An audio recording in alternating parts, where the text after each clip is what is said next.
in my life, it's always been told to me that you should always still have your own, make sure you are okay, because you're either gonna leave by choice or by force. Wait, why wouldn't you guys think it's important? I was shocked to see how you responded to the prompt, honestly. As a matter of fact, I always tell my friends when they're getting married, I'm like, if your husband could never financially take care of you the way you could take care of yourself, then you shouldn't be with him.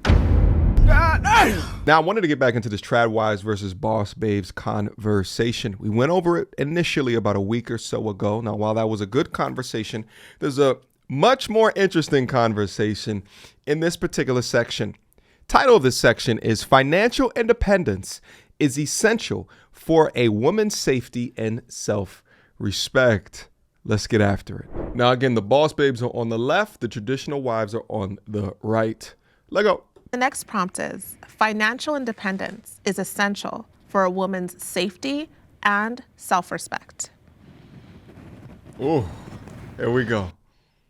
Yeah, just to piggyback off of kind of what both of you guys were saying in the last prompt, I think a lot of focus is always put on if it just doesn't work out. But in my experience, we should also think about the reality and what if your partner dies. That was my case with my dad growing up. It was my mom and my dad, and he passed away when I was 8. So my mom was kind of left to handle the financial brunt of everything. And to this day, she absolutely has, even though I'm almost 30. But I think with that reality, and at least in my life, it's always been told to me because of that you should always still have your own, make sure you are okay, because you're either gonna leave by choice or by force is something I always say. So you're either gonna choose to leave or you're gonna have to be forced to go. So I think just still having your own, even in those untimely circumstances, is still super important to have. Wait, why wouldn't you guys think it's important? I was shocked to see how you responded to the prompt, honestly. So here's the thing, because I'm a Christian, I look at marriage as a lifelong union. And what has happened in the West specifically is that marriage is no longer a lifelong union. Like she was saying, there's always an out where it's like, oh, I'm not happy anymore. No fault or divorce. He did this, or she did that, or whatever it may be. And so they don't work through these hard issues. My husband and I, there's absolutely no reason I would leave him. And we have that pact with each other. And we did the work before our marriage to make sure that never happens. Now, as somebody who's in a marriage where my husband is the main provider and he works and I'm a trad wife, right?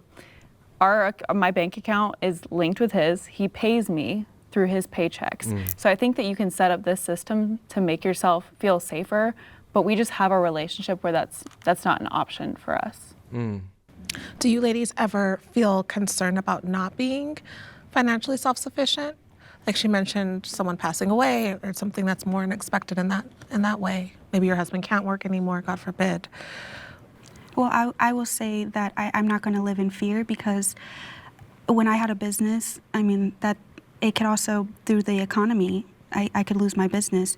And just living in fear of one day he could leave or one day he could die. I do believe in being self-sufficient. I think that's important. I think most wives learn how to be okay being alone and learning how to build certain skills through hobbies and stuff like that. So if anything were to happen, I'll be okay. But once again, it's just an investment into your life, and I'm not going to go into it fear-based or be afraid of losing it, or else I will always be looking at certain things and be like, oh, I'm going to leave because I don't know if I could handle that. Instead, I'm just going to be fully in and depend on that. First off, and I didn't mention this the first time, but notice the vocal ranges and tonalities between the trad wives and the boss B women. You'll find softer voices in higher octaves with traditional wives, almost like there's a voice of being feminine. Nevertheless, I think the two trad wives absolutely nailed it, especially this one right here, as to say, you can be married to the man and he can go broke. Then what? And I think that the boss babe is utilizing this negligible scenario of if he was to pass away. When I say negligible, right, like it happens in certain subsets of marriage where the woman can become a widow, but negligible in the idea of why financial independence is absolutely necessary for you. The fact is that a smart man is going to pick a woman that is talented, that is gifted enough, and if ish hits the fan, can institute those talents and gifts in order to generate some type of income that can come in. If you cannot hire your wife for a component of your business, it don't mean that you have to, but if you just simply can't because she's too inept to take over at least a small component of what it is that you're doing, then she ain't the one, chief. But what the boss babe is talking about is the reasons that I've said 3 to 4 years ago, kind of some of the negative components into RP content, because it's fear-based leading and thinking. Now, while those fears are in large part extremely accurate, it is damn near impossible to form commitment or relationship with someone and to account for 100% of all use cases. And personally, I've struggled with this as well, not even just in relationships, but then also in business as well. When I've led decisions, even on this platform, that are more fear-based or more scarcity thinking, I have not received the results. But when I began to lead in much more abundant thinking, I began to see a lot more results. Success has never been built around the fear of failure. Take your calculated risk, but don't let fear lead you. I just think doing anything in life that is worth doing is going to take risk. And so I think a lot of people think trad wives are dumb. Like, we don't think about calculated this stuff. risk. But we do. I have thought about, like, what if this happens? What if that happens? There's You a gotta million calculate. different scenarios that could happen. But you weigh the pros and the cons. And so for me, it isn't worth it to go put my kids in daycare so I can go get a 9 to 5 so I can stash money away for when my husband dies or when, he decides to leave me or something. Like, I would rather take the risk and have them home with me and, believe in my family instead of believing in the bad things that could happen. And that is just a trade-off that I think a lot of people have to choose. But I don't think it makes a woman like less respectable just because I don't have a big stash of money, in case. So that's why I did the thumbs down. Yeah, thank you for sharing that. So do you think that being a traditional wife is something that's only possible because of financial privilege and not realistic for lower income households? Because we hear this a lot, like, oh, I would love to be, but I can't because, we can't afford it. Do you think it's something that do you think it's a realistic lifestyle? That's a good question. I don't think it's realistic to be a trad wife for everyone. I mean, most of America who's Depends just running where you on live, one baby. income, like married couples, are living very close to the poverty line. And so I feel like you are all coming from maybe a very, different side of the coin. But if you were to go to most states or even other countries, if it's two parents and only one is working, like, the family is suffering. I mean, that would be the ideal, and I wish that most women would have that. As a matter of fact, I always tell my friends when they're getting married, I'm like, if your husband could never financially take care of you the way you could take care of yourself, then you shouldn't be with him. So I do think you should have a partner who can provide. 1,000%. I could never be with someone who makes less money than me, for example, because, like, I take care of myself. But at the same time, it's not the reality. Wow. I'm gonna hardcore disagree on that. Yeah. Well, before she Because disagrees, let's look at the young lady as we continue to diagnose this. This is why so many men in the West are absolutely running away, because women like this are not only making the minimum requirement for another man is whatever they make, but again, the expectation of that man within this new lifestyle is to keep up with where she was before. It is way harder to be a traditional wife within a high cost of living city in the middle of that city while still being addicted to material goods. For the average modern woman today, they don't want to sacrifice for trade-offs. They want the cake and they want to eat it too. And if you are, as a man, unwilling or unable, rather, to substantiate that lifestyle, then they're going to flock to the next one. If they really prioritize family, then why you need to keep up with the Joneses? Go to a low cost of living city, if not a middle cost of living city. And I'm not talking about the hood or the ghetto, but a low cost of living city with a decent school district and a willingness to live within your means. Kiss that luxury goodbye. But that's the problem. They don't want to kiss that luxury goodbye. Not the reality. I'm gonna hardcore disagree on that. Okay. Because I think specifically in the U.S., we have this like just obsession with material things. Facts. Like, every single family needs 2 cars. We need a $500,000 home. We need to buy certain food. We need designer bags, right? But when you live well below your means, you can have that life. A lot of women will ask me, they're like, how did you become a stay-at-home wife at such a young age? I'm 19. If you saw how much money we make, it's not like, I'm not privileged. I don't have a huge home. We rent, we have one car, we stick to an extreme budget, but the lifestyle I live is so worth that.